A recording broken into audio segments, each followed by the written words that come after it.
Book 1, Chapter 17. It's 2005. Maggie and Benjamin, along with a ginger ball of fur on the back seat, have left suburbia and are now surrounded by the half-finished and farcically named high-rise buildings such as the Cieletto and the Splendor, each vying to be more now than the last.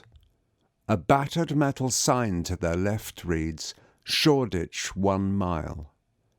Since leaving Maggie's house, Benjamin has folded back the Leviathan's soft top, enabling the occupants to enjoy the crisp sunshine and copious amounts of carbon monoxide.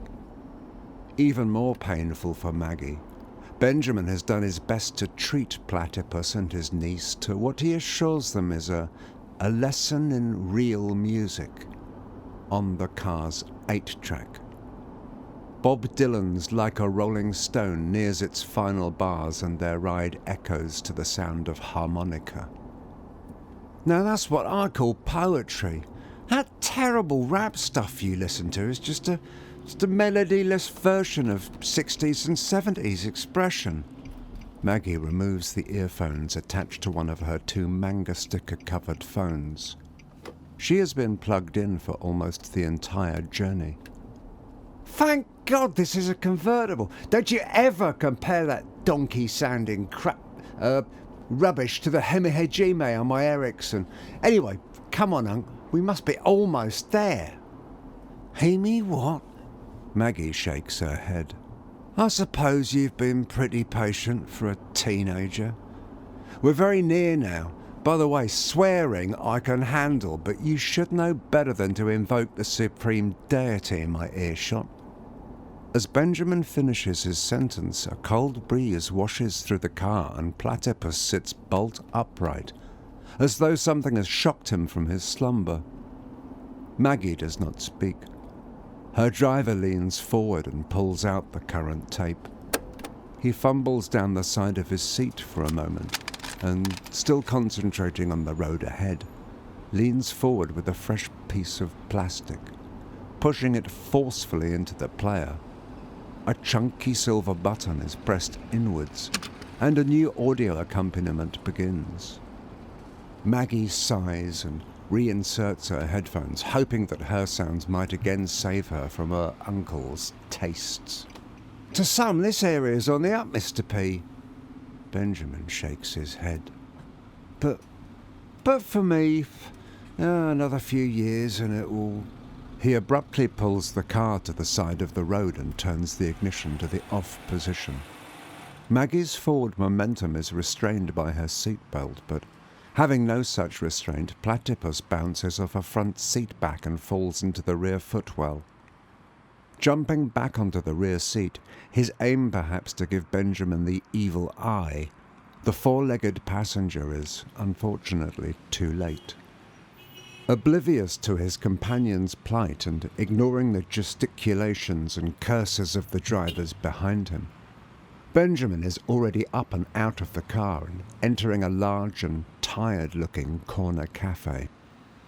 He soon emerges back into the strong sunlight, shielding his eyes with one hand whilst sorting through keys with the other. Maggie notes Oasis's Champagne Supernova as the incongruous backing track to her uncle's bumbling. The song's crescendo does, however, seem a perfect fit for the unfeasibly large, dark-skinned gentleman that exits just behind him. Wowzers! Should have put that dude in the video back in the 90s. He's got some serious swagger. Maggie slips off her watch and pushes it deep into one of her jacket pockets. Maggie, would you mind hopping over into the back with Mr. P? Our friend here is going to need the room up front for a while. Our friend? Maggie apparently contemplates more of a protest, but perhaps given the recent frostiness of the car's atmosphere and the size of the man bearing down on them, she leaps over the front seat, landing next to Platypus and sending him airborne. At the exact moment the ginger creature is neither rising nor falling, Maggie plucks him out of the air and plants him on her lap. Within seconds, her double-handed tickles having calm and purring. Benjamin changes the cassette and does his best to restart the interceptor. To his left, their friend, rocking spotless Nikes, opens the passenger door and sinks into what is now his leather seat. His arrival seems to shrink the vehicle, and the sound of creaking suspension is only partly disguised by the engine finally roaring back to life. The beginnings of While My Guitar Gently Weeps crackles from the stereo, prompting Benjamin to lean forward and turn a large chrome dial until George Harrison is barely audible. Maggie, say hello to little Steph. Of course you're already familiar with Mr. P, Steph. Well, you should be. After all, you're the reason he has that nickname. Maggie stutters her salutation. Hi. Platypus purrs and sinks his claws deep into Maggie's kneecap. She makes no sound. What you saying, Mr. P? What go on, Maggie? Stefan turns his head and snatches a quick look at the grimacing teenager and her lap passenger. Benjamin turns towards Stefan. Are you sure you finished your breakfast meeting? I wouldn't want to... It's all good. Watching the waistline. Stefan pats a shovel-like hand against his stomach. It's clear there is zero fat. It is as though he had a piece of granite under his XXXL black and white gingham jacket and real Gucci v-neck. Man, I gotta have this whip one day, you know. Have to nice it up first. Where we headed? Benjamin's lips protrude. It's clear he is giving the matter serious thought. Somewhere off the beaten track would be ideal. The sort of place that's hidden in plain sight. Benjamin glances at his niece through the rear-view mirror. Maggie is unpicking Mr. P's claws from her jeans. Stefan raises his index finger. Got just a place. Don't remember taking you there before. I direct and cool ahead. Not exactly creature comforts, but... Less than 10 minutes pass before the interceptor pulls into a parking lot, where the back streets of London's Islington and King's Cross meet. As soon as the car is inside, the gates behind are shut and padlocked by two large, fierce-looking black gentlemen, dressed almost identically, if not quite as expensively, to Stefan. Maggie looks uncomfortable, but Benjamin's relaxed countenance is unfaltering. Drooling Rottweilers pace backwards and forwards to the sides of the car, while a, for now, oblivious platypus continues to sleep soundly on Maggie's lap. We'll use the hut. No one can listen in. My man a swept it. Glancing back at the young woman with a cat on her lap. If Mr. P knows what's good for him, he will stay out of sight, windows and roof up, tight. Stefan slowly hauls himself from the car, turns and folds the seat forward. Maggie, extricated from Platypus's claws, lifts him from her black jeans and places his limp body carefully onto a pillow. He hardly stirs. She slips out of the car, but not before retrieving a broken 8-track cassette from under a seat and slipping it in one of her many overcrowded pockets. Benjamin locks the passenger door from the inside, raises the windows and secures the roof. Stefan climbs a set of miniature ladder-like wooden steps, opens the porter-cabin door and enters the small raised single-story office building. Maggie stands between the car and the grey building, whispering into one of her devices.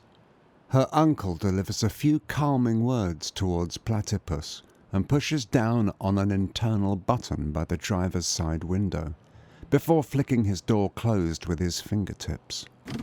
The car wobbles. One of the Rottweilers moves closer to Benjamin and Maggie, emitting a sustained, low growl. Zeus, cease. Stefan's command sees the salivating beast immediately stand down. Come in fast. Maggie scurries over to the doorway and hops inside, impressively missing out the steps leading up to the raised entrance. Despite her height and slenderness, the cabin trembles a little as she lands. Benjamin follows and, unnoticed, enters in the same manner as his niece. His landing, however, is feather light. Either of you want tea? Pull up some chair. The room is stark, reminding Benjamin more of the decor of 70s sheds than post-millennial office space. There is a stained, once white table, half a dozen chairs of assorted styles, an incongruously clean sink, a new kettle and a large box of tea bags with a plastic bottle of blue-top milk next to them. Taking up space in a corner is what could pass for a smooth-surfaced tree trunk, with various stubby branches jutting from it. A wood... Is that an African sculpture, Unc? Stefan's hearing is evidently as strong as the rest of him because Maggie's attempt at whispering has failed. Sculpture. Benjamin, you no school this child in these things. Me having this tea, so last chance. I think we're okay. I'm not expecting to take up too much of your time, and I should ensure my niece has a proper meal. You all right for now, Maggie? Maggie nods. She appears to be debating whether or not to change chairs. Currently, she has chosen a wobbly one. A framed letter hanging from an overly large nail on one of the walls distracts her attention. The glass is clean, but the letter looks to be aging poorly. The object of her attention, perhaps too far away for Maggie to read it, she stops trying and turns her attention towards her various electronic devices. Let's get down to business. How can I be of service today? Benjamin chooses a chair from under the table and swivels it on one leg through 90 degrees. He sits as if it might be taken from under him at any moment. Someone tried to assassinate me the other day, on the captain. It wasn't bad. Perhaps, in the final analysis, a better actor than a killer. Maggie stops tapping and looks up. Stefan does not appear to react.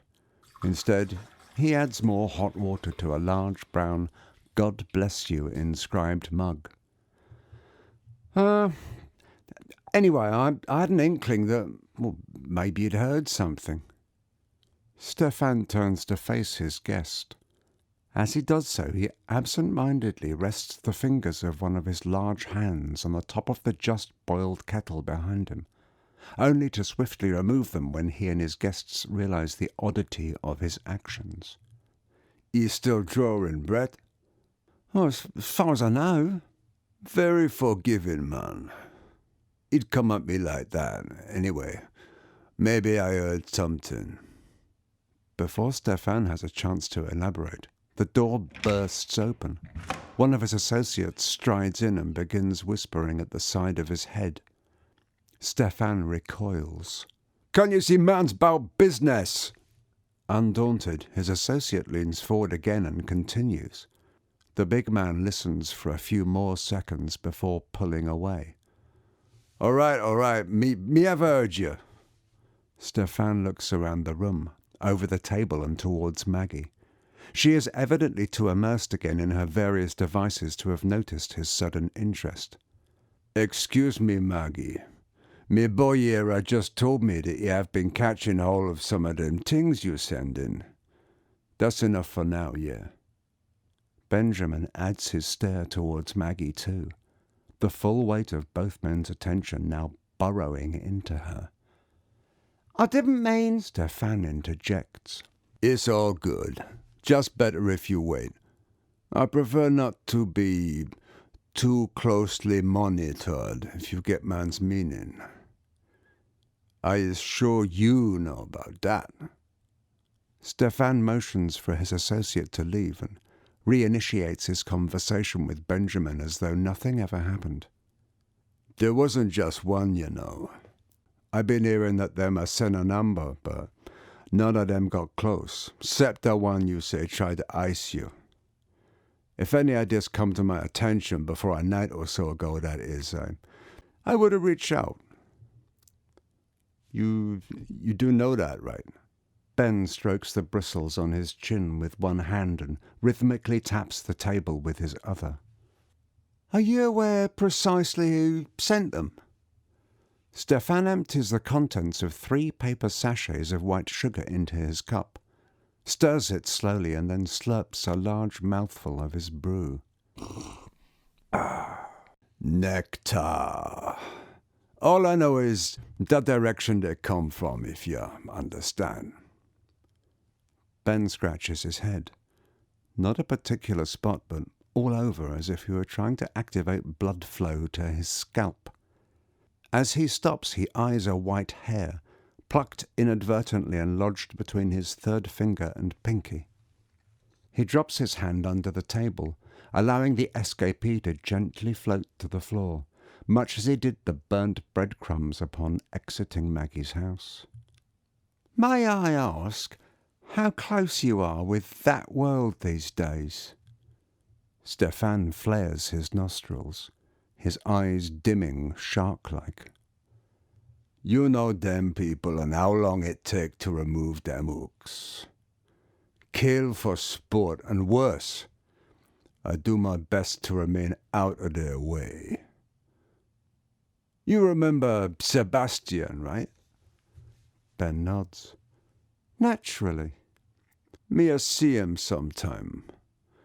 He's the only brethren I know that stayed healthy drifting between them worlds, but even he'll tell you, and you know it anyway, man, them tentacle is everywhere. Despite the sharing of apparently troubling insights, an even more serene countenance has fallen over Benjamin. If one's going to play... Stefan sucks his teeth. The sound is not dissimilar to a small high-pitched explosion. Benjamin looks at Maggie and smiles, as if to say, "That's how it's done." Benjamin, man, that's big league things. You can't win if you go after them direct. Not these days, man. And I beg you. If you decide to do something, it gotta be alone. Them is Hydra. Benjamin gets to his feet. Maggie stands too, still looking sheepish. Her chair almost falling over backwards, she reaches out, catching it at the last moment. Her uncle walks over to Stefan and they grip each other's hands, pulling one another in for a momentary embrace. Rather than Stefan unsettling Benjamin's balance, it is the big man that loses his footing. Maggie takes the opportunity of this male bonding to cross the room and examine the strange object she spied on first entering. Stefan is grimacing. Damn! I promised myself you wouldn't get me with that this time. Been practicing Ji Kim Jung for hours, man. Guessing you'll be paying a visit to some other usual suspects. If you happen to see Shifu, pay him my respect. I will indeed. Stefan and Benjamin cotton on to Maggie's growing interest in the room's most alluring piece of furniture. It's called a wooden man, Maggie. Stefan is an exponent of a type of Chinese boxing most commonly referred to, in the West at least, as Wing Chun. That piece of equipment allows the practitioner to hone their skills, while at the same time conditioning whatever comes into contact with the unforgiving surfaces. Evidently Maggie had hoped her apparent curiosity would go unnoticed. As such, she brushes one of the arms as if she were removing dust. There isn't any. Give it a whack, no, Maggie. I can assure you it is at worse. There is a sudden thwack. By the time Stefan and Benjamin turn to look, Maggie is already heading for the exit. The contraption is left oscillating. Looking good, Maggie. Be careful, you hear me? Shaolin wooden men versus the crippled Avenger. Stefan and Benjamin chuckle, as though sharing an inside joke. Benjamin opens the office door. Maggie jumps onto the hard parking lot floor. Benjamin follows gingerly, as if having aged decades since his arrival. Maggie glances to her right at a row of immaculate custom choppers that she could swear weren't there when they entered.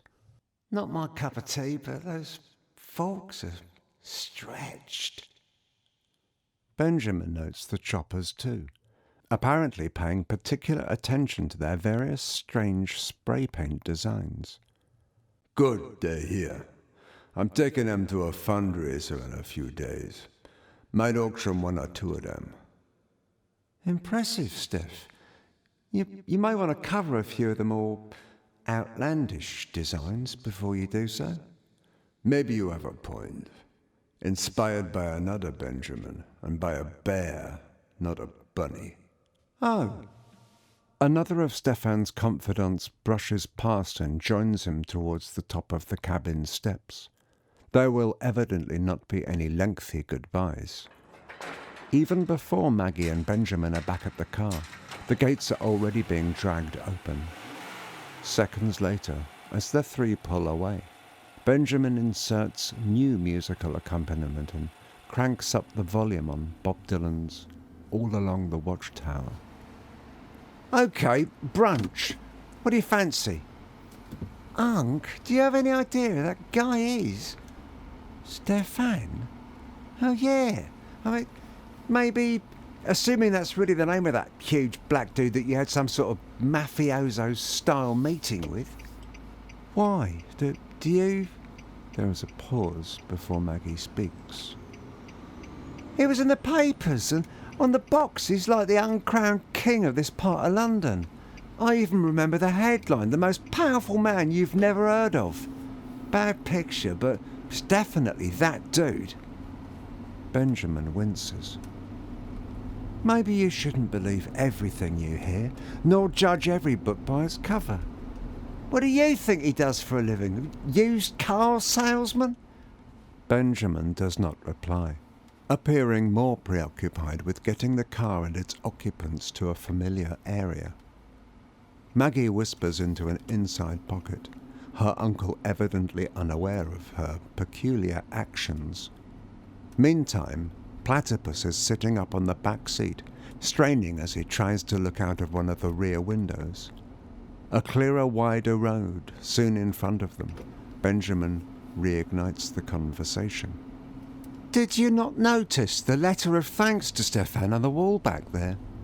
From one of the biggest charities in the country.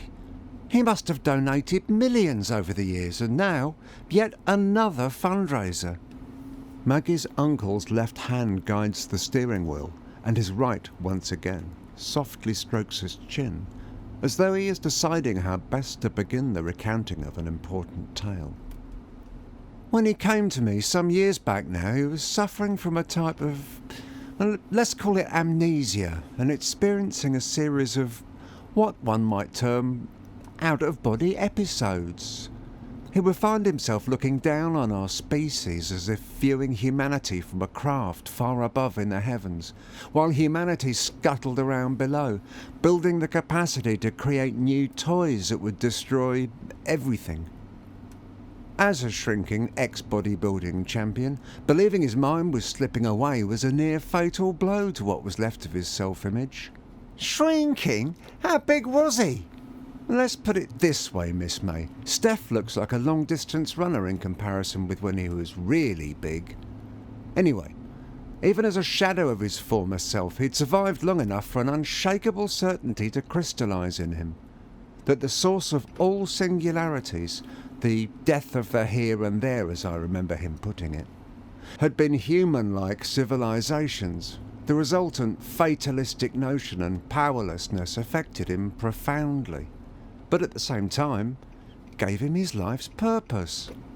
Maggie looks about her as if having been transported to an alien world. You're trying to tell me that when he looks in the mirror he sees something other than one massive dude? What are singularities? Oh, you may know them by their more common terminology. Black holes. Maggie shakes her head. Should have laid off the herb for a few days. Pardon? Maggie evidently decides against repeating her statement. The point is, my dear Maggie, that my history with Steph means, even now, part of me can't help thinking of him as a fragile young man. A fragile young man? Have you been joining him on the... Listen, Unc, the only thing about him not 200% masculine was that earring. Oh, can't say I noticed. That black stone-looking... That thing in his left ear. Apparently exasperated, Maggie changes the topic. Oh, at least play the Hendrix version. Hendrix?